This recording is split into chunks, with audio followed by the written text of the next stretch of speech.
حضرت ثوبان رضی اللہ تعالیٰ عنہ صحابی رسول نبی کریم صلی اللہ علیہ وسلم کے پاس آتے ہیں. اللہ کے رسول صلی اللہ علیہ وسلم مجھے آپ سے شدید محبت ہے. اللہ کے رسول صلی اللہ علیہ وسلم اتنی محبت ہے کہ میں گھر جاتا ہوں میں بے قرار ہو جاتا ہوں, میں بھاگ کے آتا ہوں, آپ کا چہرہ اقدس دیکھتا ہوں, مجھے قرار آ جاتا ہے. اللہ کے رسول صلی اللہ علیہ وسلم فکر مجھے یہ کھائے جا رہی ہے کہ یہاں تو میں آ کے آپ کا چہرہ اقدس دیکھ لیتا ہوں, دیدار کرتا ہوں, مجھے قرار آ جاتا ہے. جنت میں نے پتہ نہیں جانا ہے کہ نہیں جانا. اگر میں گیا بھی جنت میں تو میں کسی نیچے والی جنت میں ہوں گا, آپ مقام محمود پہ ہوں گے. اور آپ نے خود فرمایا ہے, جو دیگر روایات میں ہے کہ آپ نے خود فرمایا ہے کہ ایک درجے کا اگر فرق پڑ گیا تو وہ اتنا ہے جیسے 100 سال کی مسافت کا فرق پڑ گیا جنت کے اندر. تو آپ کے درجات تو بہت بلند ہیں. وہاں مجھے ضرورت پڑے گی, میں بے قرار ہوں گا تو میں کیا کروں گا؟ میں تو انتہائی ادنا جنت میں ہوں گا, آپ انتہائی اعلیٰ جنت میں ہوں گے, میں کیا کروں گا؟ تمہارے سارے خاندان, قبیلے اور وہ مال جو تم نے کمائے ہیں اور وہ کاروبار جن کے مندے پڑ جانے کا تمہیں خطرہ رہتا ہے, اور تمہارے وہ جنت نظیر گھر جو تمہیں بہت پسند ہے, یہ ساری چیزیں یا ان میں سے کوئی ایک چیز احب الیکم من اللہ ورسولہ وجہاد فی سبیلہ, اگر یہ ساری چیزیں یا ان میں سے کوئی ایک چیز تمہیں اللہ اور اس کے رسول صلی اللہ علیہ وآلہ وسلم سے زیادہ پیاری ہے, اور ان کے رستے میں مر مٹنے کا جو راستہ ہے اور مر مٹنے کا جو طریقہ ہے جہاد, اس سے زیادہ پیاری ہے, فَتَرَبَّصُوا حَتَّىٰ يَأْتِيَ اللَّهُ بِأَمْرِهِ, پھر انتظار کرو کہ اللہ کا عذاب کب آتا ہے. وَاللَّهُ لَا يَهْدِي الْقَوْمَ الْفَاسِقِينَ, اور اللہ کا قانون یہ ہے کہ اللہ فاسقوں کو کبھی ہدایت نہیں دیا کرتا. اللہ تعالیٰ نے نبی اکرم صلی اللہ علیہ وآلہ وسلم کو اس دنیا میں اس لیے بھیجا کہ جتنی عقیدتوں یا محبتوں یا چاہتوں کا انسان کا کوئی داعیہ ہو سکتا ہے, انسان فطری طور پر جن چیزوں کے ساتھ الفت اور کشش اور محبت رکھتا ہے, ان کا انسانیت کو ایک مرکز میسر آ جائے. لہذا یہ جو حب ہے, یہ جو محبت ہے, جو دل کی ایک کیفیت کا نام ہے, دل کی ایک کشش کا نام ہے جس کو حب کہا جاتا ہے. بعض اوقات یہ فطری ہوتی ہے, بعض اوقات یہ فطری نہیں ہوتی, کسی مادی فائدے کی وجہ سے ہوتی. بعض اوقات فطری ہوتی ہے لیکن مشروط ہوتی, بعض اوقات یہ فطری ہوتی ہے لیکن غیر مشروط ہوتی, بعض اوقات کسی فائدے کی وجہ سے ہوتی ہے, اور بعض اوقات کسی کے حسن کی وجہ سے ہوتی. علی ھذا القیاس دنیا میں جتنی بھی محبتیں اور جتنی بھی قسم کی کشش انسان کسی دوسرے کے لیے محسوس کرتا ہے, اللہ کریم نے ان ساری چیزوں کی فہرست یہاں بیان فرما دی. باپ دادا پردادا اوپر تک پوری نسل, ہم نے کسی کو نہ دیکھا ہو, بس پتا ہو کہ فلاں میرا پردادا تھا, کوئی گالی دے کے دیکھے نا ذرا اس کے بعد. دل میں ایک محبت ہے, ایک کشش, اور پھر یہ کشش ایسی ہے کہ یہ اس کے اندر کوئی شرط نہیں ہے, یہ غیر مشروط ہے. آپ اگر کبھی بھی کوئی اولاد والدین سے اس لیے محبت نہیں کرتی کہ میرے والدین خوبصورت ہیں اس لیے میں محبت کرتا ہوں, میرے والدین زیادہ پڑھے لکھے ہیں اس لیے میں محبت کرتا ہوں, کوئی شرط نہیں. غیر مشروط فطری, کوئی شرط نہیں. اللہ تعالیٰ فطری طور پر ایک محبت ڈالتا ہے. یہی فطری محبت والدین کے اندر ہوتی ہے, یہی فطری محبت اولاد کے اندر. لہذا اس کے اندر تو کوئی شرط شرائط ہے ہی نہیں, اور اللہ کریم نے اوپر والی نسل بھی, نیچے والی نسل بھی اور برابر والی نسل بھی, تینوں کا ذکر فرما دیا. وَإِخْوَانُكُمْ, یہ بھی غیر مشروط فطری رشتے. لیکن ایک رشتہ وہ ہوتا ہے جو محبت تو فطری ہوتی ہے لیکن وہ رشتہ مشروط ہوتا ہے. یہ رشتے تو ہیں غیر مشروط فطری. کچھ رشتے ہیں جو ہوتے تو فطری ہیں، محبتیں فطری ہیں. انسان کو کوئی کاوش نہیں کرنی پڑتی اس کے لیے کہ میں اس لیے محبت کروں، اس لیے نہیں، فطری طور پر محبت ہو جاتی ہے. لیکن اس کی ایک شرط ہوتی ہے، اس میں سارے کے سارے جو سسرالی رشتہ دار اور دیگر قبیلے والے ہیں وہ سارے کے سارے فطری محبت ہوتی ہے لیکن مشروط ہوتی ہے. آپ کہتے ہیں کہ یہ ساس جو ہوتی ہے نا یہ بھی ماں جیسی ہوتی ہے. کہتے ہیں نا ساس ماں جیسی ہوتی ہے. ماں کا رشتہ غیر مشروط ہے، ساس کا رشتہ مشروط ہے، ایک جیسا نہیں ہو سکتا. کس چیز سے مشروط ہے؟ نکاح کے ساتھ. آج نکاح ختم ہوا کل کو رشتہ ختم. بیوی کا رشتہ بھی یہی ہے، شوہر کا رشتہ بھی یہی ہے، سسرالی ساری رشتہ داری یہی ہے. لیکن یہ ہے فطری. جو ہی نکاح ہوتا ہے انسان کو سسرال کا پنڈ بھی اچھا لگنا شروع ہو جاتا ہے، سسرال کا شہر بھی اچھا لگنا شروع ہوتا ہے، ہر چیز جو ہے وہ اچھی لگنی شروع. فطری ہے لیکن مشروط ہے نکاح کے ساتھ. اس کا کوئی تعلق نہیں ہے. اگر آپ جو فطری اور غیر مشروط رشتے ہیں وہ الگ ہیں اور فطری اور مشروط رشتے الگ ہیں. اللہ کریم نے سب کا ذکر کیا. پھر اموال اقترفتموها، وہ تمہارے مال جو تم نے کمائے ہیں. اب کبھی کسی کو نوٹوں سے محبت ہوتی ہے؟ کرنسی نوٹوں سے تیری محبت ہوتی ہے. کسی ملک کے کرنسی نوٹ کوئی ہیں، کسی کے کوئی ہیں، کسی کے بوسیدہ نوٹ ہوتے ہیں، بدبو آ رہی ہوتی ہے، لیکن انسان کو اس سے محبت ہوتی ہے. کیوں؟ اس لیے نہیں ہوتی کہ نوٹ خوبصورت ہے، اس لیے بھی نہیں کہ کوئی فطری طور پر انسان نوٹوں کے ساتھ محبت رکھتا ہے. نہیں، ان نوٹوں کے بدلے میں جو فائدہ ملنا ہوتا ہے اس فائدے کی وجہ سے انسان کو اس سے محبت ہوتی ہے. وَتِجَارَةٌ تَخْشَوْنَ كَسَادَهَا، کاروبار کے ذریعے سے چونکہ فائدہ ہوتا ہے لہذا کاروبار جیسا مرضی ہو انسان کو اس سے محبت ہوتی ہے. بعض اوقات کیمیکلز کا کاروبار، ایسے بدبودار دکان ہوتی ہے، بدبودار سٹور ہوتا ہے، بندہ شوق سے بیٹھا ہوتا ہے. اس سے پوچھیں اس کے کاروبار پسند ہے، بدبودار ہونے کے باوجود پسند ہے. کیوں؟ اس کے نتیجے میں اس کو فائدہ ملتا ہے. پھر اللہ کریم نے فرمایا مساکن ترضونہا، وہ تمہارے گھر، یہاں مکان نہیں فرمایا. ایک مکان ہوتا ہے ایک مسکن ہوتا ہے، دونوں میں فرق ہے. مکان تو اینٹ گارے کا ہوتا ہے. اینٹ گارے کے مکان کے ساتھ کسی کو محبت نہیں ہوتی، محبت ہوتی ہے مسکن کے ساتھ. وہ گھر جو انسان کو فائدہ دیتا ہے، سکون عطا فرماتا ہے، عطا کرتا ہے. جو جس گھر سے سکون نہیں ملتا وہ چاہے محلوں جھونپڑیوں کے رہنے والے محل میں نہیں رہتے، وہ کہتے ہیں ہمیں ہماری جھونپڑی دے دو. کیوں؟ وہ ہمارا مسکن ہے. محل جتنا مرضی بڑا اس سے کوئی محبت نہیں ہوتی، محبت مسکن سے ہے. وہ مساکن ترضونہا، وہ گھر. یہ گھر اور مکان میں فرق. وہ کسی شاعر نے کہا تھا کہ خدایا مجھے اتنا تو معتبر کر دے، میں جس مکان میں رہتا ہوں اس کو گھر کر دے.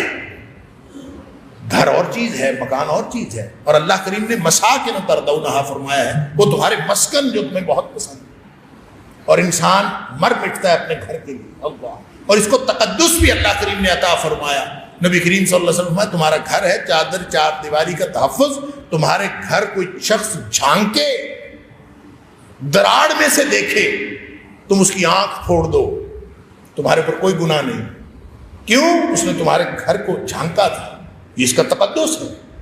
بہرحال کہنے کی بات یہ ہے کہ یہ وہ ساری چیزیں ہیں، اس کا خلاصہ ہے جن کی طرف انسان اپنے دل میں کشش محسوس کرتا ہے، کسی بھی وجہ سے محسوس کرتا ہے. یہ جو ازواج کی کشش ہے اس کے اندر ایک اور پہلو بھی موجود ہے جس کا تعلق ظاہری خوبصورتی کے ساتھ. انسان ظاہری حسن کی وجہ سے، یہ میاں بیوی کے رشتے یہ قائم ہوتے ہیں، اور یہ فطری بات. نبی کریم صلی اللہ علیہ وسلم نے فرمایا کہ رشتہ کرنے سے پہلے جو لڑکا اور لڑکی ایک دوسرے کو دیکھ لے، اس سے اللہ تعالیٰ محبت میں اضافہ کر دیتا ہے.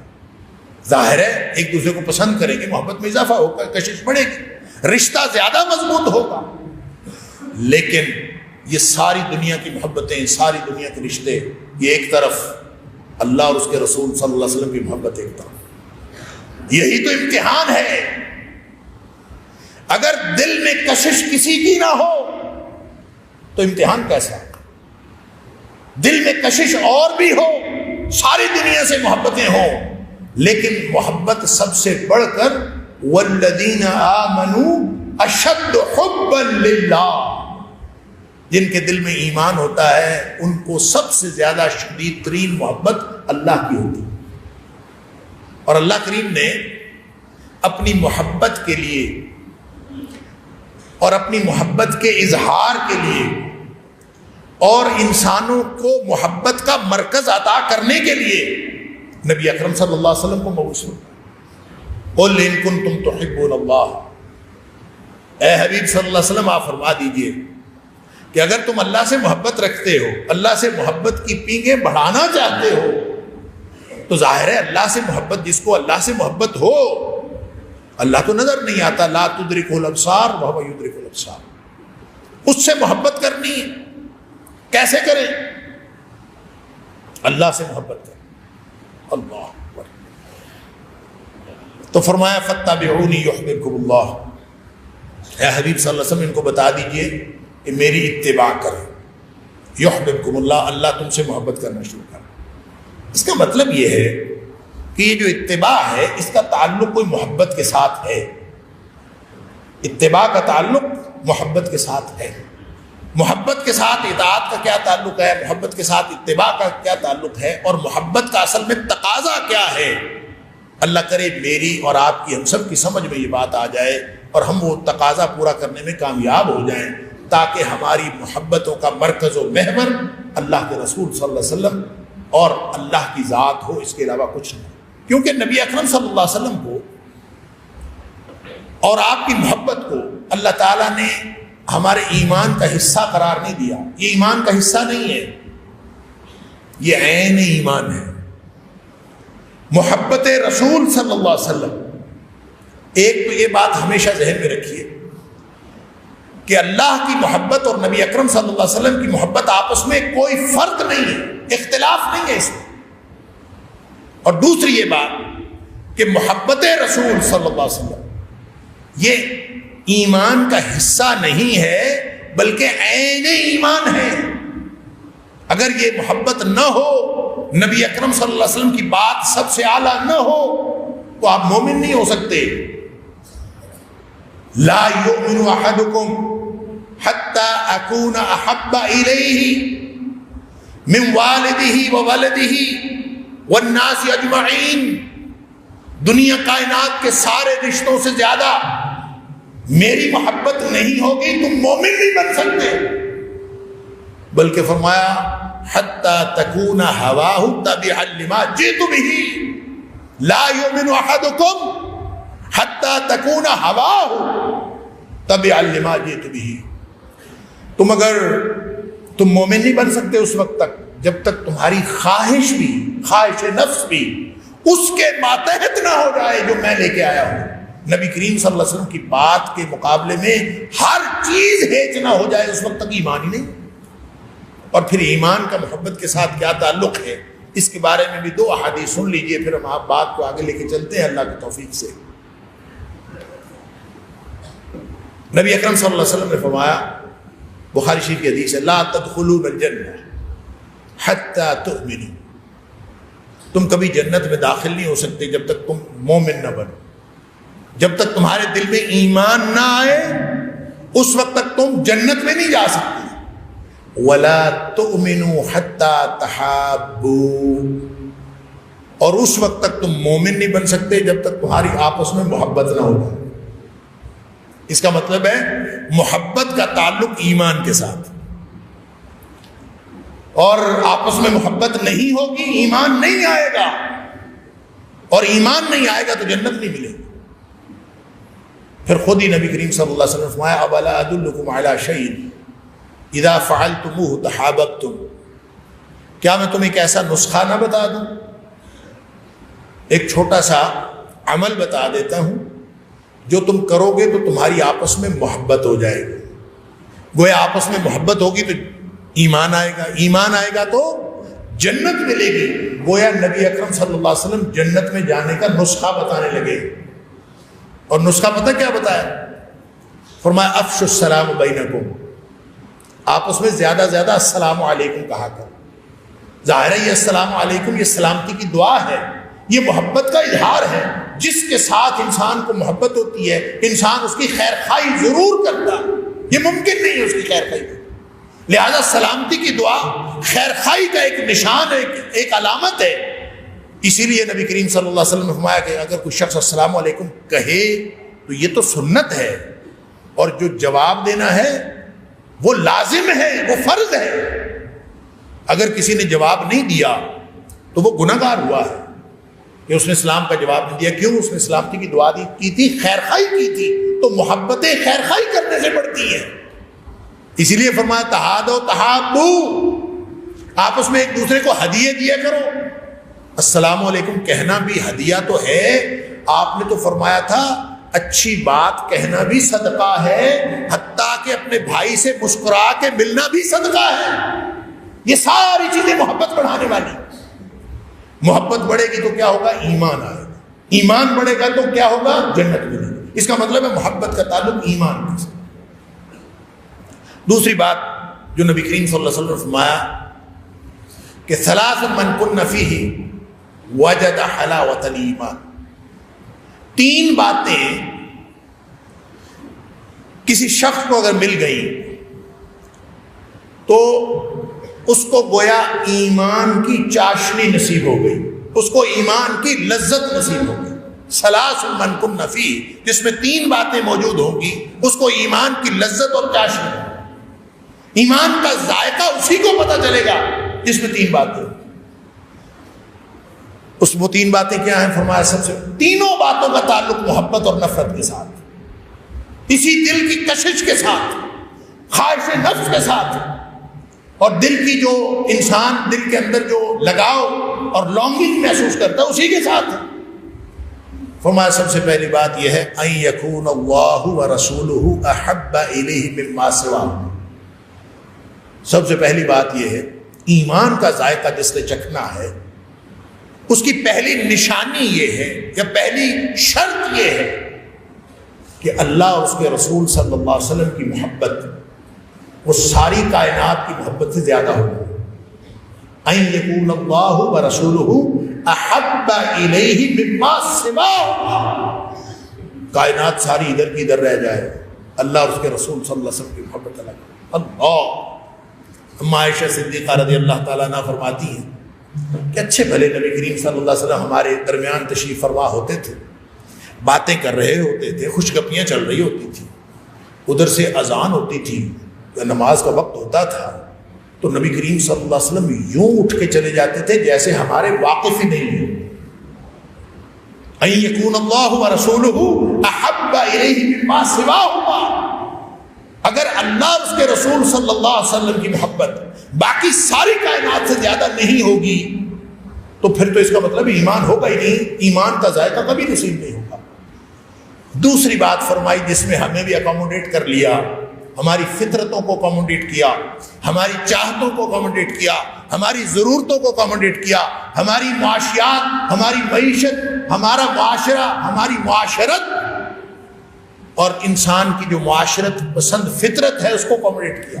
یہ کیسے ہو سکتا ہے کہ اللہ کا دین ہو اور انسان کی فطرت کو اگنور کر دے؟ یہ کیسے ممکن؟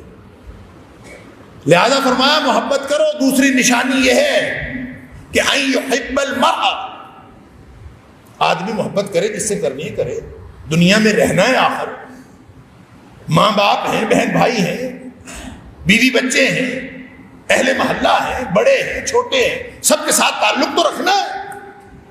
فرمایا جس سے تعلق رکھنا رکھو. ان یحب المرء، ایمان کا ذائقہ اگر چکھنا ہے، اگر ایمان کی لذت حاصل کرنی ہے تو پھر یہ دنیا کے سارے تعلقات اور محبتوں کی بنیاد تبدیل کرو.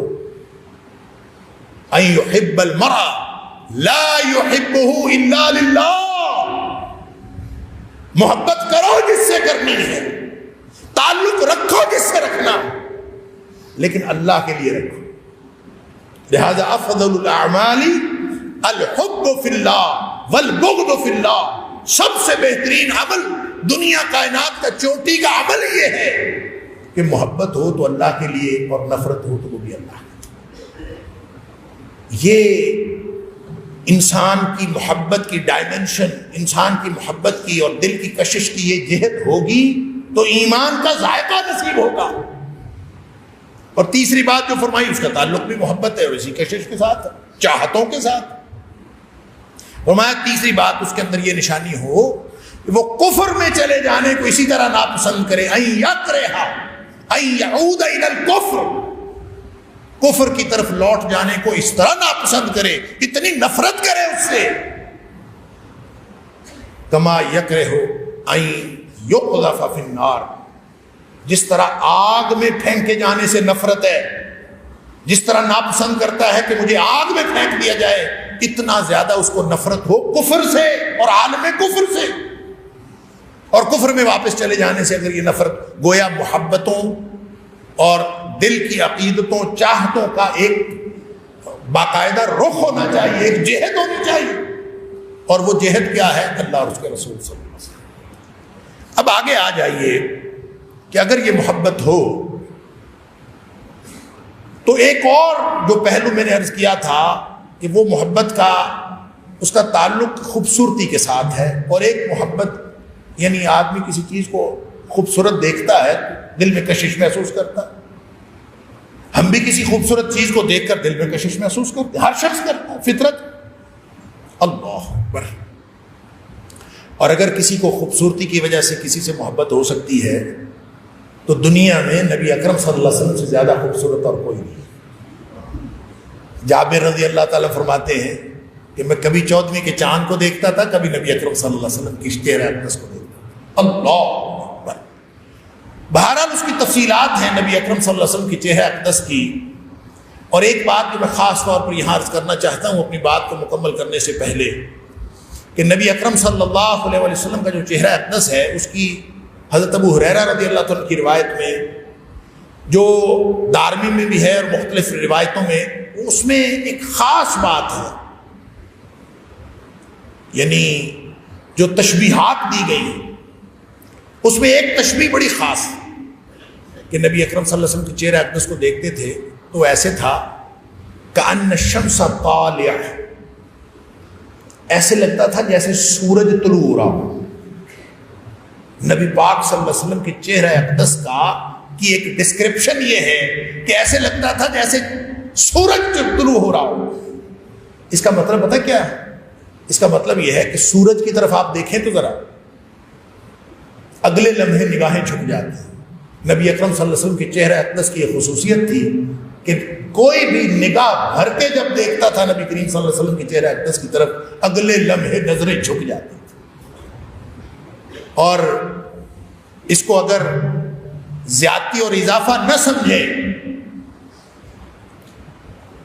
تو چونکہ نبی کریم صلی اللہ علیہ وسلم نے یہ فرمایا ہے کہ جس نے خواب میں مجھے دیکھا اس نے مجھے ہی دیکھا، کیونکہ میری شکل شیطان نہیں بن سکتا، تو اس کا مطلب یہ ہے کہ قیامت تک کے لیے جو شخص خواب میں بھی نبی اکرم صلی اللہ علیہ وسلم کو دیکھے وہ کبھی نگاہ بھر کے آپ کے چہرہ اقدس کو نہیں دیکھ سکتا۔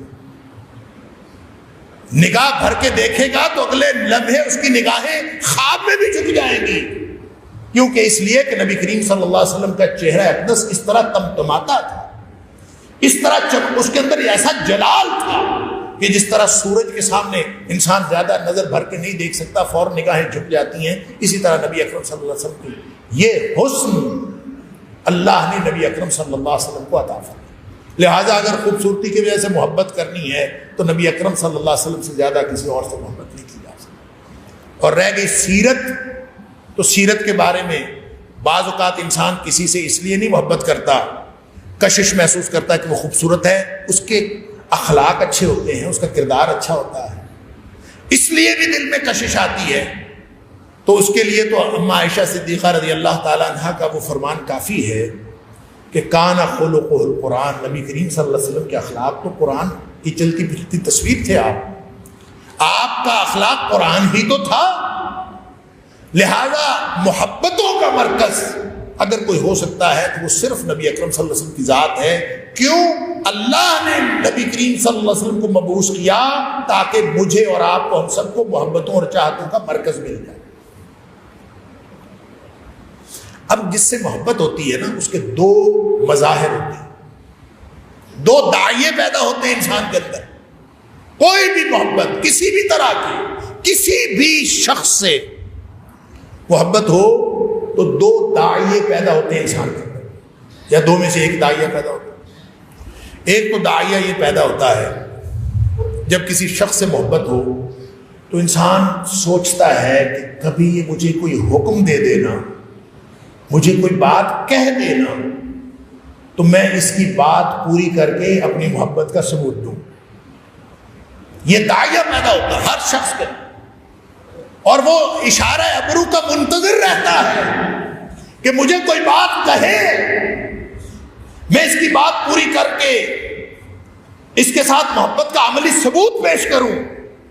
اور دوسرا داعیہ جو پیدا ہوتا ہے وہ یہ کہ انسان کو جس سے محبت ہوتی ہے اس کی ہر چیز خواہ اچھی لگنا شروع ہو جاتی ہے. وہ جس رنگ کے اس نے کپڑے پہنے ہوتے ہیں آدمی کو وہی رنگ اچھا لگنا شروع ہو جاتا ہے. جس شہر میں وہ رہتا ہے وہ شہر اچھا لگنا شروع ہو جاتا ہے. اس کے اخلاق و کردار اچھا لگنا شروع ہو جاتے ہیں. اس کی ساری باتوں کے ساتھ انسان کو محبت ہو جاتی ہے. انسان کے دل میں یہ داعیہ پیدا ہوتا ہے کہ میں بھی اسی طرح کے کپڑے پہنوں جس طرح کے اس نے پہنے. وہ بلکہ کسی نے کہا تھا کہ تم جس رنگ کا کپڑا پہنو وہ موسم کا رنگ. انسان کو ہر طرف وہی نظر آتا ہے اور کچھ نہیں نظر آتا. یہ دو تقاضے ہیں، دو داعیے ہیں جو فطری طور پر ہر شخص کے اندر پیدا ہو. نبی اکرم صلی اللہ علیہ وسلم کے ساتھ اگر محبت ہے تو جو پہلا داعیہ ہے حکم ماننے کا، کہ ہمیں اشارہ ابرو، ہمیں نبی اکرم صلی اللہ علیہ وسلم کے لب مبارک سے کوئی بات ملے ہم فوراً اس پر عمل کریں، اس کو شریعت کی زبان میں اطاعت کہتے ہیں. اطاعت کا معنی ہوتا ہے حکم ماننا. اگر کوئی شخص اطاعت نبی کریم صلی اللہ علیہ وسلم کی کرتا ہے تو اس کا مطلب ہے کہ اس کو نبی کریم صلی اللہ علیہ وسلم سے محبت ہے. اگر وہ حکم کسی اور کا مانتا تو اس کا مطلب ہے اس کو محبت نہیں ہے. کیوں؟ محبت اور اطاعت تو اظہار ہے، مظہر ہے محبت کا. اگر اطاعت نہیں ہے تو محبت کہاں سے آئی؟ حضرت ثوبان رضی اللہ تعالیٰ نے. اور جو دوسرا داعیہ ہے کہ میں ویسا بن جاؤں، اس داعیے کو شریعت کی زبان میں اتباع کہتے ہیں. تو اطاعت بھی نبی کریم صلی اللہ علیہ وسلم کی، اتباع کا مطلب ہوتا ہے فالو کرنا، نقش قدم پہ چلنا، پیچھے چلنا، جیسے وہ کہے کرے ویسے کرتے چلے جانا، یہ اتباع ہے. اور جو وہ کہے اس کا حکم مانتے جانا، یہ اطاعت ہے. یہ دونوں ہی تو تقاضے ہیں. اگر یہ دونوں داعیے پیدا نہیں ہوتے تو محبت کا دعویٰ جھوٹا. حضرت ثوبان رضی اللہ تعالیٰ عنہ صحابی رسول نبی کریم صلی اللہ علیہ وسلم کے پاس آتے ہیں. اللہ کے رسول صلی اللہ علیہ وسلم، مجھے آپ سے شدید محبت ہے. اللہ کے رسول صلی اللہ علیہ وسلم اتنی محبت ہے کہ میں گھر جاتا ہوں میں بے قرار ہو جاتا ہوں، میں بھاگ کے آتا ہوں، آپ کا چہرہ اقدس دیکھتا ہوں، مجھے قرار آ جاتا ہے. اللہ کے رسول صلی اللہ علیہ وسلم، فکر مجھے یہ کھائے جا رہی ہے کہ یہاں تو میں آ کے بھاگ کے آ کے آپ کا چہرہ اقدس دیکھ لیتا ہوں، دیدار کرتا ہوں، مجھے قرار آ جاتا ہے. جنت میں نے پتہ نہیں جانا ہے کہ نہیں جانا. اگر میں گیا بھی جنت میں تو میں کسی نیچے والی جنت میں ہوں گا، آپ مقام محمود پہ ہوں گے. اور آپ نے خود فرمایا ہے، جو دیگر روایات میں ہے کہ آپ نے خود فرمایا ہے کہ ایک ایک درجے کا اگر فرق پڑ گیا تو وہ اتنا ہے جیسے 100 سال کی مسافت کا فرق پڑ گیا جنت کے اندر. تو آپ کے درجات تو بہت بلند ہیں. وہاں مجھے ضرورت پڑے گی، میں بے قرار ہوں گا تو میں کیا کروں گا؟ میں تو انتہائی ادنا جنت میں ہوں گا، آپ انتہائی اعلیٰ جنت میں ہوں گے، میں کیا کروں گا؟ اس سے بڑی محبت کا کوئی سوال ہو سکتا؟ اس سے بڑی کوئی محبت کا اقرار اور اظہار ہو سکتا؟ نبی اکرم صلی اللہ علیہ وسلم اس کے جواب میں فرمایا، جواب بھی عطا فرمایا، سوال محبت کا ہے، جواب قرآن کی زبان میں عطا فرمایا، من یطع اللہ والرسول، زبان پریشانی کی کوئی ضرورت نہیں، من یطع اللہ والرسول، جو اللہ اور اس کے رسول صلی اللہ علیہ وسلم کا حکم مانتا ہے، اطاعت کرتا ہے، جو حکم اللہ اور اس کے رسول صلی اللہ علیہ وسلم کو مانتا ہے، اولئک مع الذین انعم اللہ علیہم، اللہ وہ قیامت والے دن ان لوگوں کے ساتھ ہوگا جن کو اللہ نے جن کے اوپر انعام دیا، اور وہ کون ہیں؟ من النبیین والصدیقین والشہداء والصالحین وحسن اولئک رفیقا، قیامت والے دن وہ نبیوں، صدیقوں، شہیدوں اور صالحین کے ساتھ ہوگا، لہذا پریشانی کی کوئی ضرورت نہیں۔ اب سوال محبت کا تھا، جواب اطاعت کا آیا، من یطع اللہ والرسول، تم اپنی اطاعت کے معاملات ٹھیک کرو، حکم اللہ کا ماننا ہے، اللہ کے رسول صلی اللہ علیہ وسلم کا ماننا ہے۔ اگر تمہاری اطاعتوں کا مرکز یہ ہے تو یہ دلیل ہے کہ تمہاری محبتوں کا مرکز بھی وہی ہے، اگر یہ نہیں تو اس کا مطلب ہے محبتوں کا مرکز یہ نہیں۔ حضرت ابوبکر صدیق رضی اللہ تعالیٰ عنہ ساری دنیا جب خلیفہ بنے ہیں تو ساری دنیا نے کہا کہ حالات بڑے خراب ہیں، آپ نبی کریم صلی اللہ علیہ وسلم کے خلیفہ ہیں، مدینہ کا تحفظ آپ کی ذمہ داری ہے، آپ اگر اسامہ کا لشکر بھیجیں گے تو پیچھے مدینہ خالی ہو جائے گا، آپ منکرین زکوٰۃ کے ساتھ جہاد کریں گے، مدینہ خالی ہو جائے گا، مدینہ کے اوپر وہ حملہ آور ہو جائیں گے، حالات بڑے خراب ہیں، اس وقت نرمی کی ضرورت ہے۔ عمر فاروق رضی اللہ تعالیٰ نے جیسا شخص بھی کہتا تھا تالف الناس وارفق بہم، اللہ کے رسول صلی اللہ علیہ وسلم کے خلیفے، یا خلیفۃ رسول اللہ صلی اللہ علیہ وسلم، اللہ کے رسول صلی اللہ علیہ وسلم کے جانشین، آپ لوگوں کے اوپر نرمی کریں۔ آپ نے اس کو بھی ڈانٹ دیا، عمر تو کیسا آدمی ہے، اجبار فی الجاہلیہ وخوار فی الاسلام، تو کیسا آدمی ہے، تو جاہلیت میں تو بڑا سخت ہوتا تھا، اسلام میں آ کے تمہیں کیا ہو گیا ہے؟ اللہ، لو منعونی اقالا کانوا یؤدونہ علی عہد رسول اللہ صلی اللہ علیہ وسلم، اگر یہ زکوٰۃ دینے والے نبی کریم صلی اللہ علیہ وسلم کے دور میں ایک اونٹ باندھنے کی رسی یا بکری کا بچہ بھی زکوٰۃ دیتے تھے، آج نہیں دیں گے تو لقاتلتم علی منعہ، میں لڑائی کروں گا۔ ادھر بھی لڑائی، لشکر اسامہ بھیج رہا ہے، ادھر بھی لڑائی، حالات اتنے خراب، لوگوں نے آ کے کہا مدینہ خالی ہو جائے گا، فرمایا مدینہ اتنا خالی ہو جائے کہ میرے پاؤں میں آ کے جنگل کے درندے پڑ جائیں تو بھی میں اس لشکر کو نہیں روک سکتا جس کے بھیجنے کا حکم نبی کریم صلی اللہ علیہ وسلم نے۔ اب لوگوں کو یہ خیال ہوا کہ ہم کوئی ویک پوائنٹ پکڑے، کمزوری ہوتی ہے نا ہر بندے کی، تو ہم کمزوری پکڑے، تو صدیق اکبر کی، صدیق کی کمزوری نبی اکرم صلی اللہ علیہ وسلم کا خاندان اور آپ کی ذات کے علاوہ اور کیا ہو سکتا ہے؟ لہٰذا انہوں نے آ کے کہا، صاحب مل کے آ کے انہوں نے کہا جی آپ کا مسئلہ نہیں ہے، مسئلہ ازواج مطہرات کا ہے، ازواج مطہرات خاندان نبوت وہ غیر محفوظ ہو جائے گا، لہذا آپ لشکر نہ بھیجیں۔ تو صدیق اکبر رضی اللہ تعالیٰ عنہ نے جو بات فرمائی، ابن سعد نے طبقات کے اندر وہ الفاظ ویسے کے ویسے نقل کیے ہیں، اور دیگر مورخین نے اور سیرت نگاروں نے بھی نقل کیے ہیں، آپ اگر وہ الفاظ پڑھیں انسان حیران ہو جاتا ہے۔ کیوں؟ صدیق جانتا ہے کہ محبت کا تقاضا کیا ہے، صدیق سے بڑھ کر وہ دانائے راز نبوت ہے، وہ جانتا ہے محبت کا تقاضا کیا ہے، لہذا محبت کا تقاضا ہاں ازواج مطہرات خاندان نبوت، اس کو بچانا یہ میرا اولین فریضہ نہیں، حکم ماننا اولین فریضہ ہے۔ لہذا فرمایا والذی نفسی بیدہ، اس ذات کی قسم جس کے ہاتھ میں میری جان ہے، اللہ اکبر، حضرت ابوبکر صدیق رضی اللہ تعالیٰ عنہ، لو جرت الکلاب بأرجل ازواج النبی صلی اللہ علیہ وسلم ما رددت جیشا وجہہ رسول اللہ صلی اللہ علیہ وسلم. اگر جنگل کے درندے اور کتے آ کے ازواج مطہرات کی ٹانگوں کو پڑ جائیں پھر بھی میں اس لشکر کو نہیں روک سکتا جس کو بھیجنے کا حکم نبی کریم صلی اللہ علیہ وسلم نے دیا. محبت دلیل مانگتی ہے، دعویٰ دلیل مانگتا ہے، اور دلیل اطاعت اور اتباع ہے. اور اتباع اور اطاعت کا مرکز و محور اللہ نے نبی اکرم صلی اللہ علیہ وسلم کو بنایا ہے. لہٰذا جو نبی کریم صلی اللہ علیہ وسلم کے حکم کو، آپ کی ذات کو، آپ کی سیرت کو، آپ کی سنت کو اطاعت اور اتباع کے ذریعے جو اپنا دلیل پیش کرے گا وہی قیامت والے دن اللہ کے رسول صلی اللہ علیہ وسلم کے ساتھ ہوگا. اس کے علاوہ تو کوئی دلیل ہے ہی نہیں.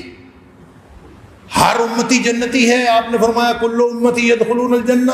امتی ہونا کوئی چھوٹا اعزاز ہے؟ امتی ہونا اتنا بڑا اعزاز ہے کہ اگر تم امتی ہو نا تو تم جنتی ہو. کل امتی یدخلون الجنہ، ہر امتی جنتی ہے. لیکن ہے کون امتی؟ الا من ابا، سوائے اس کے کہ جو خود انکار کر دے. اللہ کے رسول صلی اللہ علیہ وسلم کون انکار کرتا ہے امتی ہونے سے؟ یہ جنت کو جانا. من اطاعنی فدخل الجنہ، جس نے میرا حکم مانا. اس کا مطلب ہے اس کا دعویٰ ٹھیک ہے، اس کا امتی ہونے کا دعویٰ ٹھیک ہے، کامیاب ہو گیا. دخل الجنہ.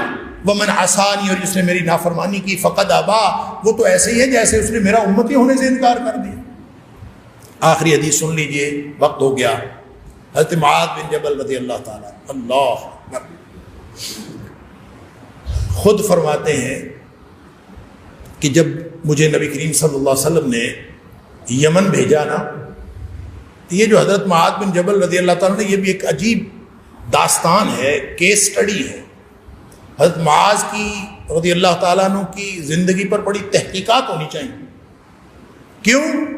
صرف 18 سال کی عمر میں اسلام لائے، 33 سال کی عمر میں فوت ہو گئے. اللہ اکبر.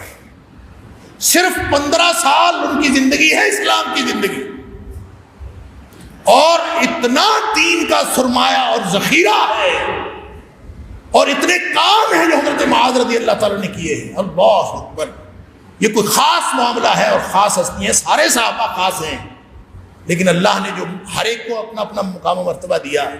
بہرحال جب نبی کریم صلی اللہ علیہ وسلم نے ان کو یمن بھیجا حکمران بنا کر، جا رہے تھے، خود فرماتے ہیں کہ جب جا رہے تھے نبی کریم صلی اللہ علیہ وسلم کے ساتھ ساتھ باہر نکلے ان کو نصیحتیں کرنے کو. اور حالات یہ تھے، سچویشن یہ تھی، خود حضرت معاذ فرماتے ہیں کہ میں گھوڑے پہ سوار تھا، نبی کریم صلی اللہ علیہ وسلم ساتھ ساتھ پیدل چل رہے تھے. اللہ اکبر. اور ساری جب گفتگو مکمل ہو گئی، فلما فرغا، جب بات مکمل ہو گئی تو نبی کریم صلی اللہ علیہ وسلم فرمایا یا معاذ، معاذ سنو، ہو سکتا ہے کہ لعلک لا تلقانی بعد عامی ھذا وَلَعَلَّكَ أَن تَمُرَّ قَبْرِي وَمَسْجِدِي هَذَا. ہو سکتا ہے آج کے بعد میری تیری ملاقات نہ ہو، اور ہو سکتا ہے کہ جب تو واپس آئے تو تیرا گزر میری قبر سے.